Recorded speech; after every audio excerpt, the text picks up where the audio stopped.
Good morning, people! Good morning, mga marites dyan, ang aming kapitbahay.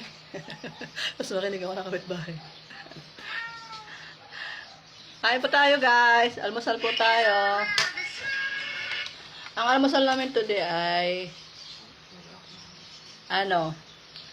sinangag. Pero nilagay kong parang star margarine. Tapos, ang ulam namin ay kaldereta. Ay, apretadang manok. Baka hindi naman to partner sa almusal yung apretadang manok. Tamad na ako magluto ng itlog hotdog eh. Yung niluto ko yung pang-diretsuhan na ulam hanggang tanghali, hanggang gabi. Tapos ulam na rin namin hanggang almusal. O, diba? Pero isang lutuan na lang. Tamad magluto. Napakainit pa.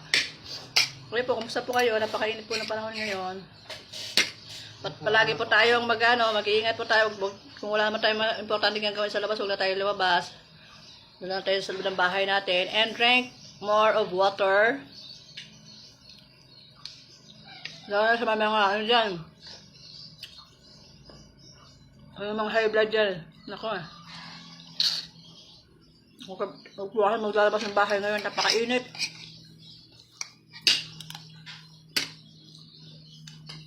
At uminom ng maraming tubig.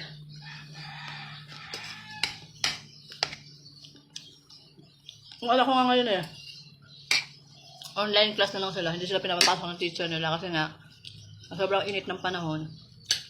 Yun. Hindi pinapapasok mga estudyante. Na?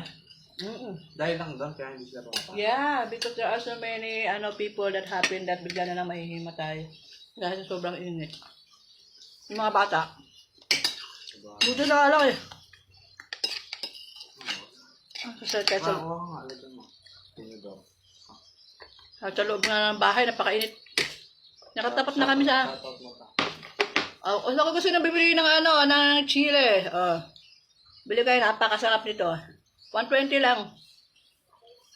120 lang ang business ko. Online business yan.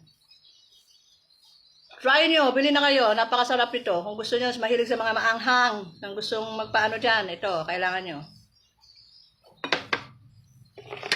Sarap to. Okay lang. Akin yung iba. Diba?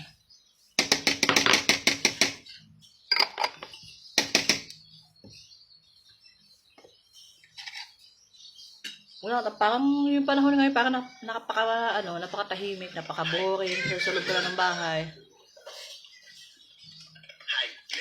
Hindi mo na gusto lumabas sa sobrang init.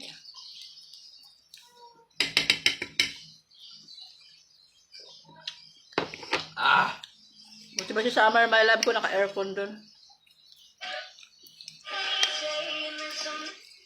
Mahirap lang kami, wala kami pang aircon eh.